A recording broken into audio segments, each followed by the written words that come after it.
Welcome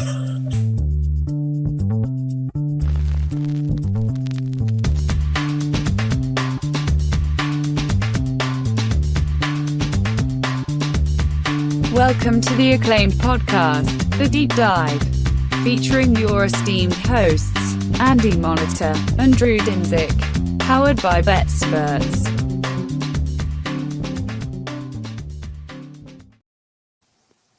Welcome to The Deep Dive. Joining you live from Europe. It is dark. I haven't watched any football. I don't know who's playing. And by the looks of my bets on sides so far in the 2023 season and from my futures portfolio, it also looks like I don't know who's good or bad as far as players or teams in the NFL. So I feel pretty lost. Andy, you're going to have to do the heavy lifting today. I hope you have some winning bets for this week because I'd like to bet on the NFL. I'd like to win money, but I certainly don't know that I'm going to originate a single especially good opinion on this show. So you're on, buddy. Yeah, I'll steer the car today, and truthfully, Drew, and we're going to rip right into this because it is like midnight Croatia time. We got to get Drew to bed at some point, so we'll try to rip through this as quick as we can and give you any pertinent thoughts we have in the games, any bets. But even me, like this morning when I updated all my power numbers, got them where I wanted. I looked at it, and it's like I don't know if I'm going to bet very much this week. I'm going to hit the teasers. I got a couple spots I like. I have a couple of thoughts on teams, but it's like the situations in those teams aren't great for me to bet or fade those teams this particular week. It's more like ammo for next week. So, just right off the bat, Giants are kind of punting Thursday night. Yeah. Anybody who is even remotely like, hey, this guy could miss the game has been ruled out. Obviously, I didn't think Saquon was actually going to play, but Andrew Thomas, Aziz Ojulari, Ben Bredesen, the guard, everyone's basically ruled out. They're huge dogs. Short turnaround for them. They did stay in Arizona. I'm not really excited about betting this game. I'll play some first touchdown scores tomorrow. I'll play some props if there's something to be had. We do have, basically what we're going to talk about here is we have the profit exchange prop I put together was Christian McCaffrey's receiving yardage versus the total points scored in the game, just the total. And I think profit exchange laid a dog price on the total points. I haven't decided. Oh my God. Yeah, so I had to just find somebody who's close to the total point. It's kind of a goofy one because if he has like a long receiving yardage or a long catch that scores, it counts for both sides. So there's a lot to think about in this one. I'm not a super good prop player, but we will have a link to Profit Exchange in the description. You can get yourself an account if you're located in New Jersey. Drew, I could say the off-ball linebackers and the safeties for the Giants are pretty poor. So I think that's probably a bet on CMC. What a miserable game. Good Lord. My only real thought on this is just, it's a miserable game. It's a double-digit home favorite against a team on the second week of a back-to-back road trip to the West Coast who's struggled, to say the least. My only thought really is the usage for Christian McCaffrey is puzzling. When they said that before week one, that, hey, we're not going to use him that much, we're going to limit his usage, was the original plan to also start him at linebacker and they wiped that off? Is that what they were saying? Like, I don't understand. He's out there constantly. Like, there's no drop in usage. He's going to have like 1,300 yards rushing and receiving. He's massive. So if they do draw that back, they still have plenty of players. Obviously, the Ayuk thing is kind of something to watch out for. Between today and tomorrow, he's kind of been limited. The shoulder injury limited him in the second half. Shanny didn't think it was serious, but he did get a CT scan, I think. So, no bet on that one for me. I will just take the yardage at the profit exchange. Okay. LAC is at Minnesota. Chargers coming off of just a gross. How did they lose this game to the Titans? My gut reaction when I saw the market here was, did somebody on the Chargers get hurt and I didn't know about it because I didn't understand why they were dogs. What do you make of this one? I've come close to betting the Vikings here a few times, and there's been a couple things that kept me off so far. And yeah, obviously this total's jumped way up. Eckler is trending towards out again. It'll be the backup. I can never think of his name. Palmer's the receiver. Why can I never think of his running back's name? Are they both Palmers? It'll come to it. But yeah, Josh Kelly. Kelly. Yeah, there he is. So total's been bet up. I thought about betting Minnesota. This is one of those spots where last year when teams started blitzing quite a bit against Herbert, they found a lot of success. His numbers kind of sucked against the blitz late last year. But at the same time, that offensive line was, pretty beat up towards the end of the year. I don't know if we should be using Storm Norton numbers, and comparing this year to that. I kind of talked myself into that. This is the one game where blitzing 50% of the time, like Flores wants to do, might work. And, if I hadn't watched the complete game for week 1 or 2, I had it in my head as well that they've been going a lot more short, but there's a ton of air yards already for Herbert. He has been kind of cutting it deep, so I'm worried he's going to mess up these Minnesota corners if they leave them on an island. So it's kind of a pass unless if there's some resistance on this total. Minnesota is absolutely going to get theirs against this defense. This offense has been playing really, really well. Just kind of a wait and see if Flores can get anything out of this defense at this point. I kind of assume Chargers defense isn't as bad as it looks on paper. They can't be the worst pass defense in the NFL. That can't be right. Minnesota could be the worst run defense in the NFL, though. And I think the Chargers in general, or at least why I lean Chargers, why I was surprised that the number was Kellen Moore does seem to have the right recipe for beating the Vikings personnel. Now I don't know if the scheme entirely changing over the offseason is going to make that much of a difference, but at least the numbers so far tells you new coordinator, same old problems for the Vikings defense so far. DeAndre Swift made it look awfully easy on Thursday last week. So Chargers are pass for me, but this is probably one I should just stay away from, I guess. If Kelly looks like, Swift is not some star, guys. Like, he's been good. No, he's not 175 yards. So if that defense continues to get gashed by the run, this game might be non-competitive and still stay under because those drives might just take that long. No bet for me here. I've talked myself out of a Vikings bet that I thought I wanted first. Tennessee, Cleveland. Cleveland might be the best defense of all time. Obviously, small sample size is fun. I enjoy that, but if you do get into some of these numbers and dig on this team, it is wild what they're doing defensively right now. Basically lost a game on a couple of turnovers that kind of didn't flip them, the right way. Like, I downgraded Pittsburgh in my power numbers today after a win, is that the offense it's just truly. I don't think Matt Canada is good. We're talking about a team that's not even playing right now, but at the same time, San Francisco and Cleveland isn't how you want to start your season if your offensive coordinator is a little lacking either. So Cleveland's very good. The Chubb thing absolutely matters. Jerome Ford had one nice long run. It's still going to be an efficient running game because of the people up front, but it's not going to be as good. He is one of the most efficient runners in the league. He's out for the year. That's a problem, especially seeing how Watson's been playing.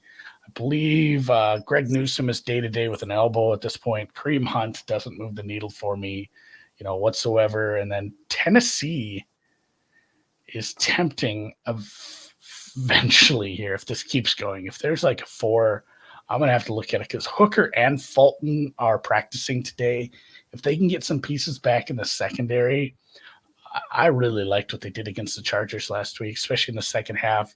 Vrabel is a good coach. So I know some people took some Browns action today. Obviously, that was 3 this morning. It moved out to 3.5.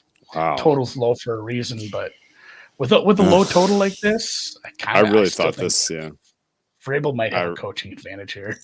Yeah, I think so. I really thought this was going to go the other way. I thought, if anything, it was going to go to 2.5. I don't get the Browns getting bet. This is an under at the baseline level, right? Like, you have a Browns team that now doesn't have their most important piece running into a team that doesn't concede any yards on the ground. So if the Browns are going to get it done, it's going to have to be the way they have not been able to get it done. Yeah. And then on the flip side, you have an absolutely violent defensive line going up against an absolutely 5 turds in periwinkle blue. So this, like, realistically, like, if this is as simple as it looks, this should be like a 23-point game. So I'm probably going to play this under. Yeah, and I think that's another reason I do like the dog. This is going to be a gross game. It's going to be close, and I trust Vrabel has watched the Browns footage. He knows what he's up against. I think they have the personnel to put a game plan together to beat this pass rush a little by getting Tanny moving, getting Tanny slinging it a little quicker. But yeah, this is a periwinkle blue. I'm not sure that's the color. I love it though. I'm going to stick with that forever. Yeah, it's probably Titans at this price or pass, and I'm not super excited. I'm going to dig in a little on this tomorrow. Houston at Jacksonville. Houston is garbage time monsters right now. They're just absolutely slinging it when they're losing. They're playing quick. They still haven't figured out who their best receivers are. They did lose a nickel cornerback to a broken hand. I'm not even sure how to say this guy's first name, something Thomas. That's a problem. The defense hasn't played, up to snuff at least. And then Jacksonville, at least in the injury front, wasn't too bad. Zay Jones missed practice, and Josh Allen did miss some snaps in the game due to a shoulder getting beat up. This is an 8.5-point game. It's hard to tell if Stroud has been good or not because he has looked good enough form-wise, but they just haven't done it at all when the game is within, a score. It's, the 2 games got essentially out of hand right off the bat, and then we saw a lot of yardage against, probably some softer defense. Especially, I don't rate the Indy defense as well as the Ravens the week before, and truthfully, this might be the easiest defense they've faced yet, albeit on the road. Yeah, that's probably true. That's probably true. I kind of like this over. I haven't seen which way this has moved, but not a strong take. I just think that the Texans might start to move the ball a little bit when it actually matters. And the Jaguars certainly are a lot better than what they showed last week. That was an all-time performance by KC on defense. Yeah, I mean, I'm on suspension from betting the Jags because I don't understand what happened last week. I don't understand, how they missed so many of those close calls. And, I mean, until they get right on the offensive line, I think this is a team that you just have to pass. And I'm definitely not interested in laying 9.5. So easy one to just hope that the Jags get right and that they don't do something stupid. Yeah, if there's some more action on Texans here, obviously I'll have this in some teasers at the 8.5, 8 range. That's a fine teaser leg. A game at home with a more experienced quarterback against with a more experienced coach. The only thing worrisome, obviously, is the defense. So over as something I'll look into. I'll have, if you guys aren't subscribed to the newsletter, I'll drop a link in the chat here too. But everything I play, I'll put in the Sunday newsletter every Sunday morning if you want to get that. Because I don't have everything sorted out by Wednesday. I'll usually add a piece or two here. So New England and the New York Jets, this total has dropped like a rock. This is in Iowa, Wisconsin territory at this point, and it makes sense. I don't even know if we've actually got to see just how good either like the Patriots have had to play 2 pretty good offenses already, and they've looked pretty decent at times. They have some good players. They have a good rookie. I took some Christian Gonzalez Rookie of the Year today at Noonan. Oh, really? Noonan talked me into it because I was looking at usage rates and I had the snaps wrong. And I'm like, hey, I show that Christian Gonzalez is playing 105% of snaps. And I had a bad source for the snap counts, but he is playing 100% of the snaps. Wow. And from somebody who Noonan tracks this stuff every single year for his defensive props, he says it's hard to get a read on the Patriots, and Bill doesn't love to play rookies a ton sometimes. So for Bill to be putting this kid in 100% of snaps, he's like, that's a tell. Like, okay. 12 to 1, 14 to 1 if you really hunt. So I took a small swing on him at Defensive Rookie of the Year. I love this defense. Obviously, if he can get some counting stats, I'm there. This game is destined to be gross. And honestly, if we're hoping for some counting stats, Zach Wilson does like to throw it to the wrong colored jersey once in a while. So yeah, especially when that jersey color has a flying Elvis on the side of the helmet. I would love love to see Gonzalez. Gonzo, we're going to call him. Gonzo. He needs a nickname. That's how Sauce got it. He had a cool nickname. Gonzo. So Gonzo for 2 picks. But yeah, the money's kind of come and gone on this total. It's already very low. Talk I don't know. Jets teaser. Like the Jets teaser, it's shutouts in the air. Yeah, that's the thing. It's a banger because it's 2.5. It's home. It's a total that's crazy low, but I want to throw up when I look at it because this game could end up 14-0.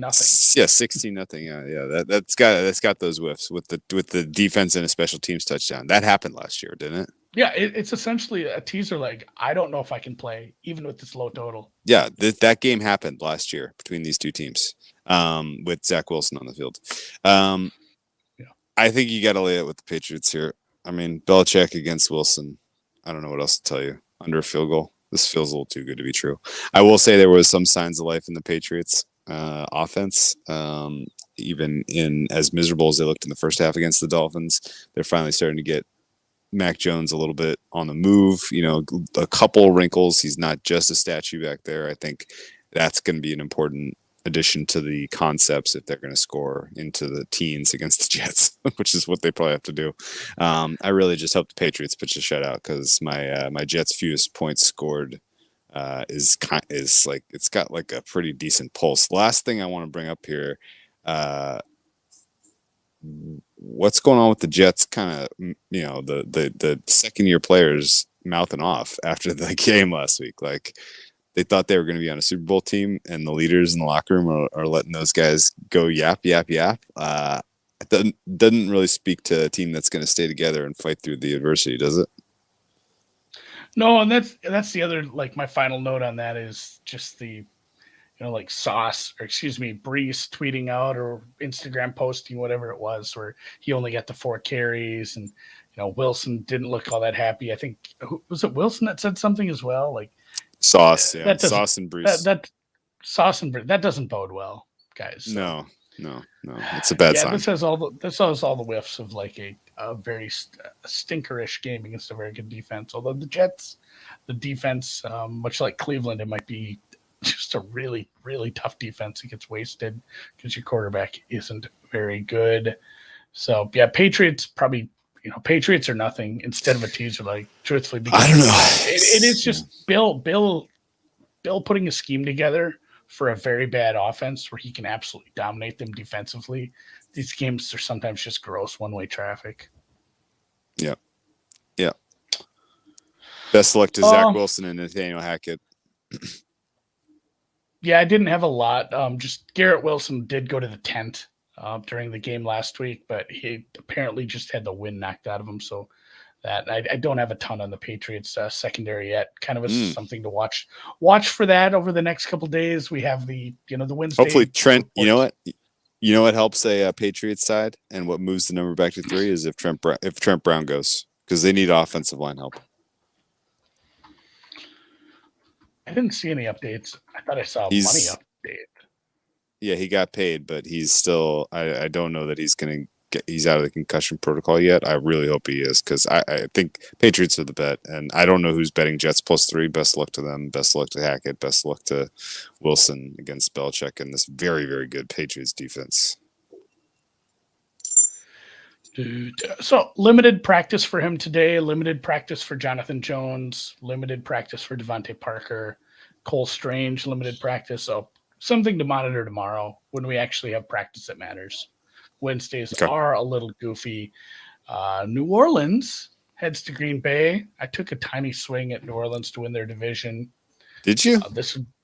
I made this game like a 45-55 when I did it. So winning this would be a huge bonus. I just have them beating the shit out of Tampa next week and being 3-1, everybody else being 2-2. This is another one too, where I don't know if you want to take, too much unless you get some injury news, because we saw this in the fourth quarter last week where the Green Bay Packers couldn't convert a 3rd or 4th down. They need Aaron Jones, and Aaron Jones was standing there with his helmet on the sideline today. He didn't really practice. So that's important. I don't think Bakhtiari practices all week. We'll find out about him, but this is a massive watch the injury report because those guys are important. I mean, those are three massive pieces: Watson, Jones, and Bakhtiari. I guess the knee is swelling a little for Bakhtiari. Watson and Lucas Van Ness were limited today in practice, so that's hopeful for Watson. Bakhtiari, Jenkins, and Jones did not practice today, so huge. That's a high on my list of Thursday practice reports that I want to see. And I know Marcus May got suspended. That's not helpful, but I'm kind of in a spot where I think the Saints might have a top 5 defense. Really? They look really good at times. I'm not there yet because of the teams they've played. Okay. But at times, let's revisit this next week. Very dominant, and there's some deeper metrics that, I mean, again, it was the Panthers guys. Let's chill out. It was still a road game, but man, they were getting pressure with 3-man rushes. Coverage was very good at times. This defense might actually be electric. So this is if we get bad news for the Green Bay offense, say, Watson is a limited participant the next couple of days and Jones doesn't play, I can see this total dropping. Yeah, I had no read on this game. I get what you're saying. The Saints to win, I guess. Yeah, but I get what you're saying though, and I mean, for all of the foibles you want to point out with Dennis Allen as a head coach, he's a good defensive coach. He's a good developer of talent. And even if there's a bunch of no-name guys on this roster and DeMario Davis, then that might be enough for him to get a top 10 defense out there. Sure. I did see some. Yeah, Salah and Dennis were like 16 or 18 to 1 to win Coach of the Year. Don't make those bets, guys. Jesus. All right, let's talk Denver, Miami. Yeah, Denver, Miami. Miami, one of 3 good teams in professional football, is only laying 6 to Broncos. What am I missing? I don't know. I actually upgraded him again. Teron Armstead practiced Wednesday. Xavier Howard did not. Xavier Howard did not. This is at home. I don't. We saw it a little bit last week. We saw flashes of like good Russ, and this Miami defense is not that good. Right. It's problematic at this point. Like if you made me bet this game over at this point, I would take an over. Like if you want to back okay. Miami, it's a Miami team total. It's a Miami the total in the game. I know it's been bet up a little already. I think it was on the other side of 48. Missed the best number on this, but yeah, it's the over or the Miami team total or nothing for me because I don't fully trust this defense. Yeah, I like the over, but I like the better 48 than 48.5. It's worth noting the Broncos have played 2 games at home at elevation. They lost both of those games.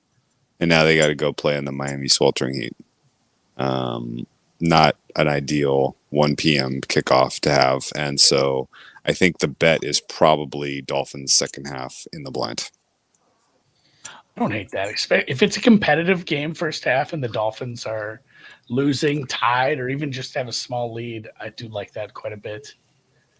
The old finally. It's a really tough adjustment. It's a really tough adjustment. Swamp ass in that second half, finally getting to Miami. Yeah, all right. There have been some very, very good Denver Broncos teams that have gone to Miami in September and absolutely sucked out loud. So yeah, and then obviously keep an eye on the Waddle injury. I think he's going to be fine, but it wasn't super. It didn't give me a lot of confidence. The reports I read, so. I really think he needs to play. If there's bad news on him, I wonder if we see this action move back down to 48. Before we flip to the second half, I do need to thank our sponsor for the day, the Ticketmaster folks, where you can get your tickets for any or all of these games. And if you don't want to go and change your mind, you can sell them, you can give them away. Makes it super easy. You can do it on the app. You can what's the thing? You can even change the app to your team colors. It makes getting in on game day a breeze. It is the official marketplace of the NFL, whether it's here or in Croatia. Ticketmaster.com/NFL. And we're on to the second half of the games for next week. And it is a shorter slate again because 2 Monday games that we'll just figure out Sunday night. Buffalo, Washington. I played a little on this over, and then Rask came in on the under, and it's seen more action still. Like there's places down to 44, and I still don't fully understand it. I'm not here to. I cannot imagine what the nugget of information is supporting that, because you know who is probably your leading receiver for week 3? It's Stephon Diggs against this secondary. Forbes has been nice, but he's getting a lot of tackles. That's not helpful. when your star young corner is getting a bunch of tackles, like they have pieces, but yes, this Commanders defense has disappointed compared to like our preseason projections, our preseason hopes. Getting diced up, and then the Hail Mary was silly. Like that was one thing. The final blow that almost was there for them versus Denver, but this defense hasn't looked good. Howell really kind of stepped it up there, I don't know, right around the second quarter there. I thought that offense was kind of humming. And I know the Denver defense has also been disappointing, but I can say the same thing about the Bills at times. And whatever they did between week 1 and week 2 to figure out exactly how to unlock the offense, I mean, they made Vegas look silly at times. Like it was a little dink and dunk at times, but the shit was just working. It reminds me of the Chiefs when, the last year right after Tyreek, where they figured some things out with Kelsey, and like, shit, this is just working. Why don't we just do this all the time? Yeah, you know what? Everything about the Bills that I was concerned about after their Monday Night Football loss was completely absolved by their performance last week. I think this is a top 3 team, probably. I think they're a bet to win the East. I think they are probably worth circling in the futures market broadly, because if you look at their next handful of games, outside of, I think I really only counted that the next week's Dolphins game. If they win that game, that's an enormous amount of leverage, and that probably sets them up for like an 8-1 or 9-1 start. And I think that tilts the markets in their favor, as people are like, "Oh yeah, everybody sucks in the AFC except for the Bills. They're playing great." So beating Miami would be obviously crazy, massive leverage for probably getting a 1 leverage. seed. Imagine losing to the fucking Jets and then getting the 1 seed. But it's possible. I have KC, San Francisco, and Dallas in virtually a tie, top of my power ratings. But Buffalo is like 0.4 of a point behind them. And that's obviously can only go up with these. A win on the road here would be, obviously next week is massive. If this sits at 44 and I don't, I'm spending tomorrow trying to talk myself out of some of these bets. Everyone does this research, and we've talked about this on the pod before. Like, do the research to try to figure out why you shouldn't bet something. That's probably the best way to process some of this stuff, so you don't end up with 30 horrible bets on Sunday. But if I don't find something to talk me out of this, I'll have some over 44 in this one. Maybe let's put Bills team total over as the secret pod play, and just get that over with, so that people have an official secret pod play, because that's the way I want to bet this.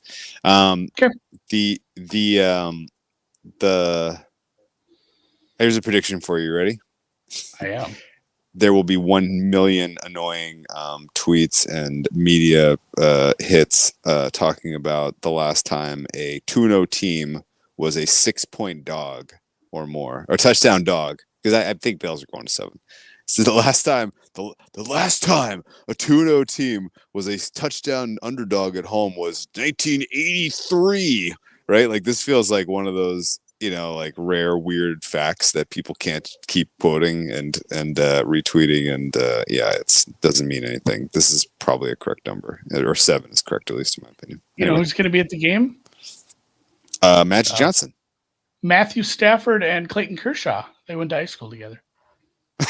They're not actually going to be at the game, but it kind of works out because the Rams don't play till Monday, and that's the most annoying one that I see a million times. I think it's kind of run its course, but for a while that was awful. We know. We know. ATL right. And DET, your 2 rookie running backs going at it, and we might see a little more Jahmyr Gibbs. Because David Montgomery is going to miss time with that thigh injury. They did sign some depth, but this might be finally getting to let loose on the rookies. We'll see a bunch of Laporta. We're going to see a bunch of Gibbs. Obviously, a ton of Bijan. Hopefully, even more. I don't know why. I know Algier is good, but boy, Bijan looks very good every time he touches the ball. I know the Packers' run defense stinks, so it made him look a lot better. But boy, if you do one thing, go find something on Twitter to kind of wash your palate of all the Chicago Bears stuff. Go find the aerial shot of that run. That is so cool. Like, Dan, share that from the Deep Dive account. Retweet that from the Deep Dive account if you could. It is the coolest shot I've ever seen of a football play in my life. It wasn't even like it was just like a decent run, but it was the coolest camera angle I've ever seen. Yeah. Dude, you're so right, though. The NFL season needs juice so bad, and there's really nothing popping right now. These running backs having a great day would be a breath of fresh air, and it would feel weirdly cyclical if the 2023 season was sort of a retort on defense doesn't matter, running backs don't matter. You know? Yeah, this is the other one. Nick hit it. Did you know Antonio Gates played basketball? that one killed me too.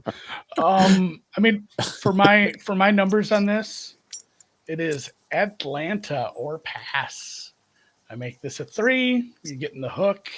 I know it's on the road, but it's still on turf. Somehow the Falcons never play an outdoor game. Just that's the rules. And the Lions are beat up. Amon-Ra St. Brown has a toe injury. They're not saying turf toe for sure. But can you imagine if he missed that game? Turns Reynolds into you're relying on Reynolds as probably one of your top targets at that point. Like there's a decent amount of injuries right now in Detroit. They put pass rusher James Houston out the IR with a broken ankle. CJ GJ is out for the year, probably with a torn pec. Obviously, I mentioned David Montgomery as well. Like they were deep in a few spots, and they have a good offensive line. But if St. Brown isn't 100%, this is kind of a good, secondary. Yeah, Falcons can win this one. Yeah. This total I thought would be a little higher as well. I'm not super jazzed about taking a high total, an over in a Falcons game. They do slow the pace down at times, and I'm not sold completely on Ritter. But yeah, it's Falcons or pass for me here. All right, let's go Falcons. Ritter, the 32nd best quarterback in the NFL, moves to 3-0. All right. Is there someone worse than Ritter? Kenny Pickett? Concussed Pickett? I mean, Dobbs is playing his little heart out. Yeah, he's playing. Honestly, Kenny Pickett is playing hard. I'm willing to pause on Kenny Pickett because of the defenses that poor son of bitches had to play. Okay. Which are a lot tougher than the backups in the preseason, as it turns out. Indianapolis at Baltimore. This is a game I've already teased. I teased it with the Steelers. God help my soul. The Steelers are in a teaser zone again. Boy. I'm going to have to tease the Steelers 3 weeks in a row. Dude, you're going to need... no pleasure in that. You need some defensive scores, which you might get. I mean, who knows? Yeah. So Indianapolis, this one... It's funny that it's not off the board because the quarterback doesn't matter that much. Like Minshew is experienced enough. I don't have it as a huge drop off. I don't either. I was surprised. Like it challenged my did I do something wrong with my methodology? But I didn't think it was that big of a downgrade. And I like Richardson. Basically 2 sides to the coin is the offense was designed for Richardson, so maybe that's an issue. But the other side is Minshew has worked with Steichen in the past, has some familiarity. So he came in and looked really good. Granted, it was against a bad team, but this is a big step up in class. I think this is a banger teaser leg. I'm going to use this with a bunch of them. The Ravens continue to get more efficient on offense, I think, as the young season progresses. They have some injury concerns. Obviously, losing your running back right off the bat isn't great, but they all seem to manage in that regard. What was the other one? They had one other injury I had. Odell was banged up. I think he's fine. Kenyon Drake got signed with the Justice Hill toe injury. We're fine. A lot of targets for Nelson Aguilar in this Todd Monken offense, I got to tell you. I think this is the teaser buster of the week, if I had to be honest.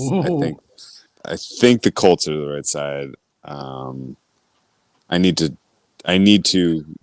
The market's definitely treating it that way. It was 8.5 for a bit. It's come down. Yeah, I think the Colts are right side, and here's and the reason is The defense is better than people thought, myself inclusive. The offensive line is better than people thought, myself inclusive. Like, fundamentally, like, they're fine.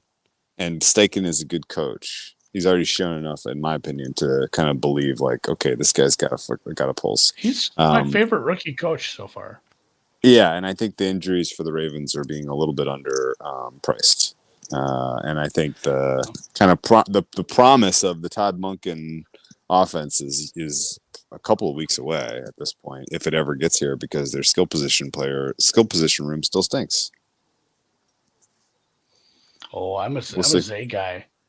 And I don't have a great update on Ryan Kelly. But if he's missing time again and he went out of the game, their center went out with a concussion. Did he? They also had Quentin Nelson not practice today with a toe injury. Really? This offensive line is playing better this year. And I think a lot of it is, A-Rich makes it easier with some of his scrambles. And then I don't know what to say about Minshew. Like, again, at most, I'm probably what I have on paper, I think, is about 7/10 of a point downgrade. And I don't know if that's even accurate. It might just be the same. I didn't know the Colts O-line is banged up. I'm surprised this market's moving that much then. I think people are kind of sold on this offense. Pittman's look good. Sure. Imagine if like Richardson's fine and then they get JT back in week 5. JT back, like fuck this. Yeah. Like, I mean, the Colts, I can already tell you the Colts are a bet on in November, December. Like, they're going to get there. Yeah, it's going to be a frisky team against some good teams. So I'll be teasing it because I have to. Math. Okay. Carolina, Seattle. Teasing this one? No. 6 is not a teasable number. Math says 6. No. This is a weird and maybe a point that, and this was a good quote to kind of grab onto, because sometimes if you don't hear this early in the week, you kind of grasp on these injury reports without context. Carroll has said DK will play.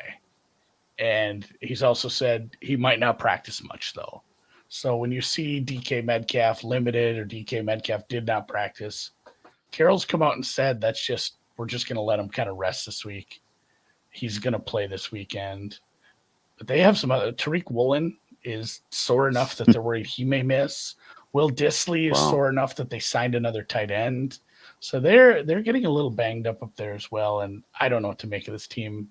As shitty as they looked in 1 week and as good as they looked in the week after against, I would have rated both of those defenses similarly, truthfully. Like, they were both near the bottom for me. So what we saw from 1 week to another didn't make a whole lot of sense, especially seeing how one game was at home, one game was on the road, and I don't know. I make some value here on Carolina because I think this number's too far. But at the same time, from what I've seen from that Carolina offense, Shaq Thomas got carted off. That matters for the run game. I think Seattle might just be able to run kind of at will with whatever running back they want to trot out there. And then now Bryce Young did not practice, didn't take part in the walkthrough today with an ankle injury. Obviously watch that. Although Andy Dalton upgrade? Yes.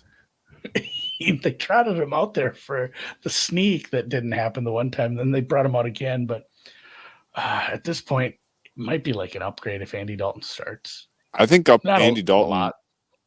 Andy Dalton. This is not hyperbole, Andy. He would be an upgrade over at least 5 current starters. Yeah, I mean, probably 2 of the rookies, Dobbs, Pickett. Ritter. I'm going to give Mac Jones a little break now. Yeah. Wilson. Both Wilsons. Maybe it's like 8. Yeah, maybe it's like eight players.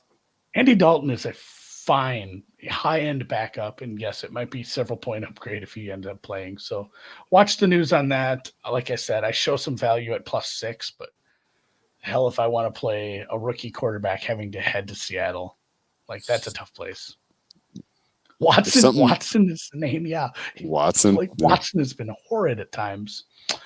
So probably not a bet for me in this game, unless I will say, if you can get a grasp on what they're going to do from a touches standpoint for the running backs, like I said, with Shaq out, this Panthers run defense might be pretty, susceptible. It is a defense I gave a lot of credit when we did the halftime show. I talked about it again in the newsletter. Like, they played their ass off. They were getting to the ball quick. The pass rush looked good, but you can still probably beat them with the run here. Makes sense. Keep an eye on the offensive line for Seattle as well, and some of those other injuries. Dallas. God, there's way too many fucking injuries already, man. There's so many. I just got the Vikings injury report too. Bradbury didn't practice. Davenport didn't practice. Darius, Hicks, Naylor, and Metellus limited. Again, It's Wednesday. We're gonna chill, but whatever.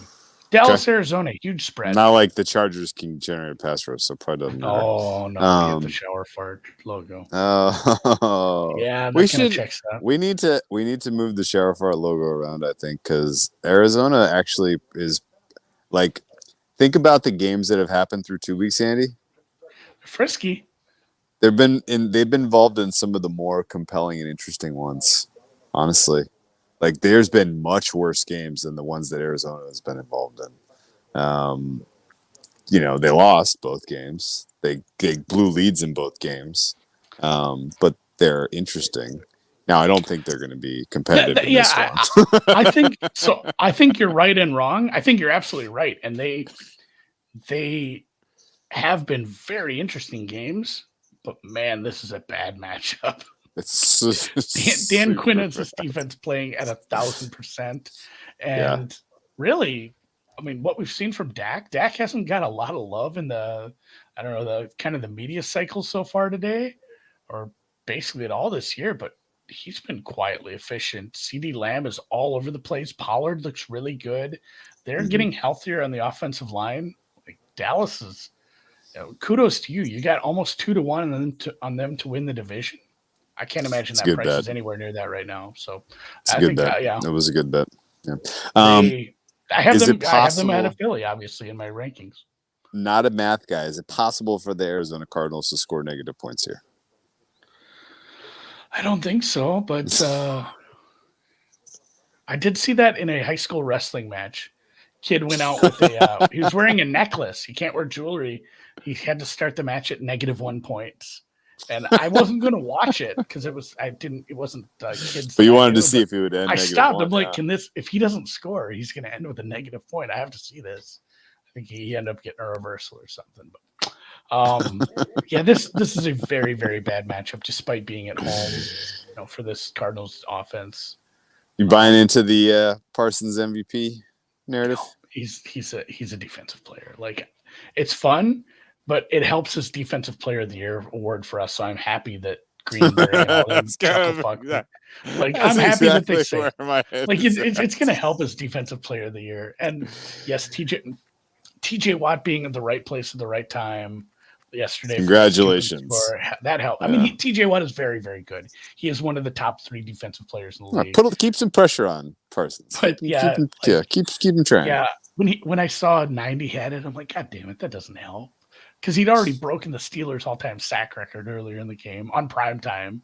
Like, I knew he was going to get some juice in the market. I was surprised at where Garrett ended up. I think Garrett deserves a little more credit. I know that the Discord guys bet him. He's dealing with something. Something's going on with him. It didn't look as good. I can't figure it out. I can't figure out what's up with him. I think it's an injury, but who knows? No interest in this. I know somebody asked about the math and 10-point teasers, and without really, really putting pen to paper, I did some quick math, and if a 3-leg 10-point teaser needs to cover it like 80% of the time, your legs need to cover it 80. I think Drew's getting kicked out of the patio here, but we looked at any teams that were favored by 10 or more, and those legs over the last 10 years have covered a 10-point teaser like 84% of the time. So It's not like some huge edge, but these 10.3 leg teasers, if you can get them for minus 120, like throwing the three really big favorites in there, the 10 and the 2, 12 and 13s, like it's not the worst degen bet, especially if you have an account you've been maybe playing well at and you need a shitty 3-leg teaser to throw in. That is that's one of those cover plays that win. So yeah. Okay. The actual shower fart game of the week is Chicago at KC, right? Yeah, obviously the internet had its way with, the rumors today. We're not going to sit here and speculate. We're going to wait for the actual news to come out, but the DC did resign today, so Eberflus will call plays. Again, it was doing it last week when Alan Williams wasn't at the game. So he will call plays on the road against Nagy. Matt Nagy, a revenge game here. Speaking of the Kershaw and the Gates thing, I bet nobody mentions that the Bears drafted Trubisky instead of Mahomes in this one too. That one over under on that is $1 million for the broadcast. Gross. That's if you're a Bears fan, you're having a bad enough week. You don't. This is not 8:20 p.m. Sunday, right? This isn't Sunday Night Football, is it? Oh no, Dan's got the wrong card at the bottom. It says Steelers Raiders. This is a 3:25 game, guys. Okay. Pittsburgh and Las Vegas. Switch to the other one. Maybe it has the right one. I can pull up the current line for this one. It's like 12, right? Yeah, this is the other one to go into the 3-leg teaser. This is 12-13. This is the spot where Justin Fields is obviously frustrated and saying things and he had to backtrack. You're going to be missing your defensive coordinator again. The play calling from Getsy has been rough. I'm guessing this is a situation where you might lose both coordinators within 2 weeks. Getsy might have to go as like Eberflus kind of, how coaches do that. They have to throw buffer. Yeah, you need a buffer zone. Yeah, you need a buffer zone. Because people are not happy with this team right now. This offense looks bad. They couldn't even cover their – I've never felt so vindicated. And I haven't even bragged about my record because I'm doing well this year so far. Yes. I hate doing that. I like to knock on wood. But the bragging I've been doing has been Don't say that and then not knock on wood, man. Oh, I have a wood desk here. Oh, okay. But I have been absolutely crushing on like leaving things on the table because the Bears teaser leg kind of popped up and I'm like, it's Tampa. I'm like, I don't want to add that one. And honestly, they probably should have covered it. I don't know how that. Yeah, I don't know how that game went. It's like a middle. I went over the total with the pick six. Oh yeah. That was an ugly ending. Basically, yeah, he threw some pretty bad picks. He looks bad in the pocket. He looks discombobulated. The offense is kind of a big mess right now. That's another one too. Let me real quick on the injury. So you're telling me the Bears should have traded the number 1 overall pick and traded Fields, is what you're telling me. Apparently, they should have. They should have just. If only somebody had that. No, they should have traded both and suck out loud this year and draft Caleb Williams next year. Get Caleb. So missing Eddie Jackson, which is important. That's a second straight week they've lost a defensive back. Darnell Mooney is dealing with a knee injury. Kansas City didn't have anybody practice today. Half their wide receivers sat out. I don't know. Got to keep up with that. Jesus. It's not like those wide receivers are doing well. Yeah. No. Sad state of affairs, though, with this game. Terrible. Let's talk. This is not going to be a good game to watch. No, let's talk Sunday Night Football. You got an angle here? You think the Raiders should be 3? I was really close to pulling the trigger on this over today. I played the over here. The Steelers, I know this defense or offense has looked really, really bad. But, man, they have played some very, very tough competition. This is not going to be it. Max Crosby's great, but this is not going to be it. I'm waiting for news on the receivers. It sounds like Adams is clear-ish, and Jacoby Myers was supposed to be practicing today. I haven't got 100% confirmation on that. If they have both of their receivers, like this is a nice spot for a bounce back for Josh Jacobs as well. He hasn't had anything go right this year. He's faced some tough fronts. this is a spot where he can have a big game. Like, I thought about it with the Raiders, but I think, honestly, I might have to just play this over. Kind of a nice get-right game for Pickett and the Steelers offense, and I do believe in this Raiders offense at home when they have their full complement of weapons. Just Right. Really, this is going to be a really frustrated game to watch, I think. Yeah. No, that makes sense. I played the over as well. I feel the same way. I really hope there are healthy Raiders wide receivers on the field. Otherwise, it's going to be a lot tougher for them to get to 20 points. I think this is going to be a shootout, though. I don't know what it is about the matchup, but I think the Steelers' defense is overrated. I think the Raiders' defense can be passed on. They haven't looked all that good at times. I mean, yeah, we've got some good pressure from Watt and some of the other linebackers and edge rushers that have come up, and when they bring pressure, it has worked out. But I'm kind of buying that. Yeah, it's looked susceptible. Minka Fitzpatrick is not guaranteed to play this game. Gunnar Olszewski, Jesus Christ, let the ball go to bounds. I don't think he's playing. He's in the concussion protocol. But yeah, the bet kind of hinges on hearing, the Devontae Adams and Jacoby Myers news. Yes. The only other injury was Chandler Jones was moved to the NFI list. Basically, they kind of said, like, he needs to sort out his situation, and we'd love him to come play football still. Yeah, I think with no Cam Hayward, the Steelers' defense can be run on, and I think McDaniels can craft a balanced attack that gets them into the 20s, and I think the Steelers' offense is going to look a lot better going up against the Raiders, the JV defense, relative to the varsity they've been playing for 2 weeks. The kind of one wrinkle is I think Kenny Pickett's still concussed, or at least he's playing that way.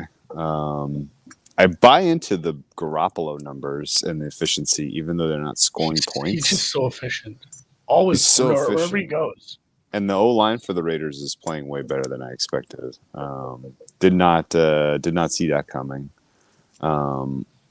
If that carries on, then I think the Raiders are a good bet to the over, especially totals in the 40s like this. Like, there was like a little bit of a missed signal in terms of them not scoring points the last couple of weeks, I feel like, and I can't really put my finger on it. You know what I mean? The Raiders. So that's the other. On the other side of that as well, the Raiders have been one of the worst rush. Just rush EPA per play kind of defenses. Yeah. The Steelers haven't been great against the rush. In one of those games, they had Cam Hayward for part of it. So both of these teams aren't going to be able to move the ball in the ground, and they both have good receivers again if healthy. Yeah. So I really think this should be like 44.5. Yep. It should be on the other side of 44. We agree. All right. Fun total play. We agree on. That's a good way to end it. Great pod by you. I will catch you on Sunday. Sound good? Go to bed. Or I don't know. All right, man. Like a party or whatever. Are you going to bed or are you going to party? I'm going to go drink a bottle of wine and then I'm going to go to bed. You look tired. Get some sleep. Appreciate you guys. We'll see you. I'll catch you Thursday night. Drew will be back on Sunday. Where are you right now?